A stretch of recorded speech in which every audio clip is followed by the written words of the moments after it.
I work nights at a hospital in Houston that is a different animal after dark. By day, it's a river of motion.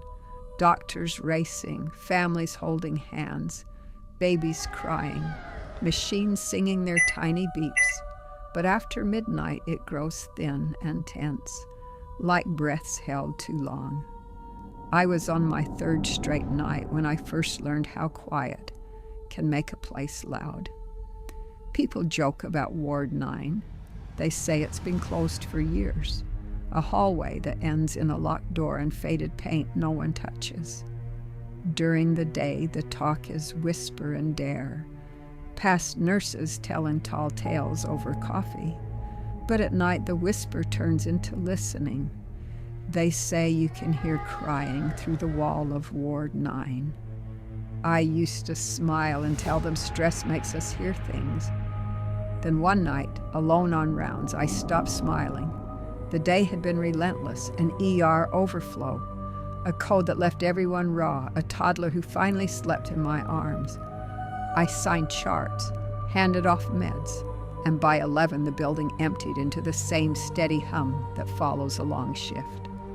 The fluorescent lights seemed sharper, and the cleaning crew's carts sounded like distant trains. I walked my usual loop, ICU, step down, maternity hall. And then the corridor thinned. That's when I heard it. A single, soft cry.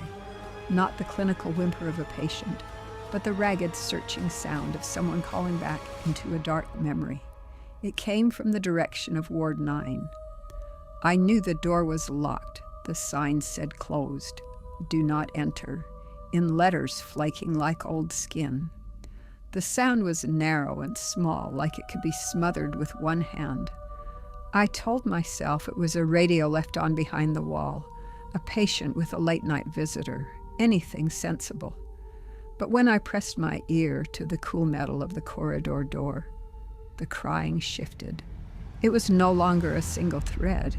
It rolled, high and childlike, then older, then the thin, tired sound of someone who had been waiting too long. My training says to stay calm, to call security, to check logs. My gut told me to listen. I pressed my back against the door and the air seemed to leave the floor.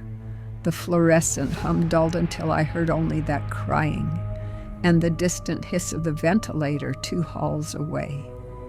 I walked away 3 steps, then stopped. A name floated through the concrete like steam. Mira, it said, and I could have sworn it was someone I knew. I'm not dramatic. I have seen trauma enough to separate the real from the imagined. But when you hear a name that's slotted into your memory, like a missing puzzle piece, rational thinking loosens. I turned back, unlocked the staff key from my badge holder, and used it without meaning to. The lock clicked like any lock. The corridor beyond Ward 9 smelled different. A mix of antiseptic and old flowers, plaster and dust. And the lights inside were dimmed, as if someone halfway through the day had decided to stop. The beds were empty and folded, sheets tucked like mouths closed. I stepped in and the crying stopped, as if someone had reached to quiet it with a gloved hand. The silence that followed was not a relief. It was the kind that waits to see if you will blink. I walked the length of Ward 9 with my flashlight in a tight beam, and my hands steady.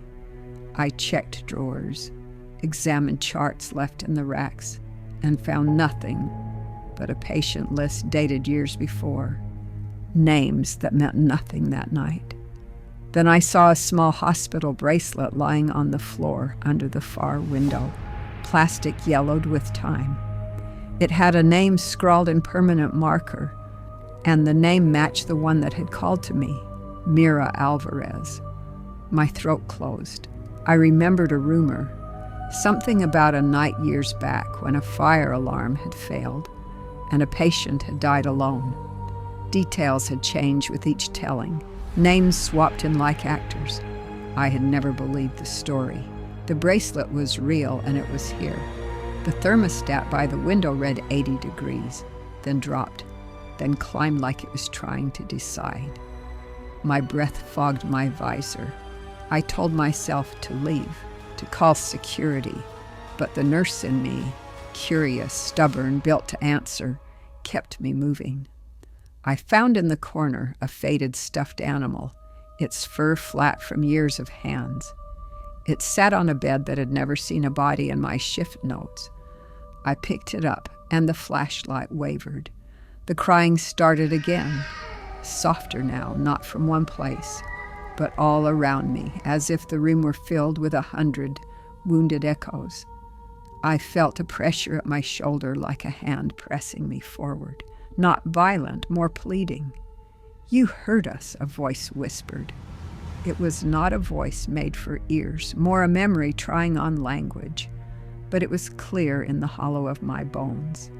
I lay the animal down and said, "I'm here." Saying it made the words real and also dangerous. The lights in the hall flicked, and for a moment the window behind me reflected not my tired face, but a woman in a nurse's uniform pinned with a name I did not know. She smiled without movement and pointed down the bed where the bracelet had been. I felt a heat on my wrist and looked down to see fingerprints pressed into the skin, cold as if from river water. I called out for security then, because even the brave part of me recognized the shape of fear in other people's schedules. No one came. The radio in my pocket crackled to life with static. Then a voice. "Leave them be." It was not on any frequency, I knew. The crying built up into a chorus, and each voice layered like a page in a book. Names, dates, soft apologies. I learned all at once that Ward 9 had been closed after a night shift that should have held more hands. They had closed it when they could not fit the grief into the ledger. I felt the hospital as a living thing around me, the way corridors hold heat, and the cafeteria holds conversations, and realized grief finds rooms the same way mold finds damp. I tried to chart the sighting in my head, as if a medical note could explain what I could not. My hands were shaking. I chose to sit on the edge of an empty bed and listen, because there was nothing else to do. The crying changed then. It became specific. It named a girl who had no parents left on the list, a man who had not spoken in years, a nurse who had promised to come back. They were not asking for me to fix anything. They wanted to be remembered. I whispered each name back into the ward because that was all I could give, a ledger of voices instead of a chart. I promised to keep them in mind, to say their names when the morning shift walked in, with coffee and clipboards and rushed apologies. The pressure eased. The shadows in the corners softened like curtains letting in light. For a moment the ward felt less full of sorrow, and more like a room that had remembered the warmth of a hand on a fevered brow. I unlocked the door and left the bracelet where it was, because some things should not be cataloged on a computer. At the nurse's station in the hall, I called my supervisor and told a broken story about a noise and a lost bracelet. She said she would check the historical files in the morning and file an incident report. Her voice was steady, the kind of voice that keeps hospitals running. I did not tell her the names the ward whispered to me. I could not bring myself to reduce them to data. I clocked out at dawn with my badge heavy on my chest. In the light of morning, the hospital snapped back into the river. It is by day. Families arrived. The coffee maker sang. Doctors snapped into rounds. and Ward 9 was a locked door with a sign and a maintenance ticket logged somewhere in the system. People asked how my night went, and I said, "Okay, busy," because the truth would sound like a ghost story told for attention. But the truth is not a tale I keep telling. It sits in my pockets like an extra set of keys I do not need, but cannot throw away. Some nights since then I hear a soft cry when I pass the locked door at 3 a.m, a sound like someone folding their hands and praying in the dark. Sometimes friends who have worked here longer look at me over charts and say, "You saw it, didn't you?" And I nod because it's easier than explaining how a room can keep wanting company.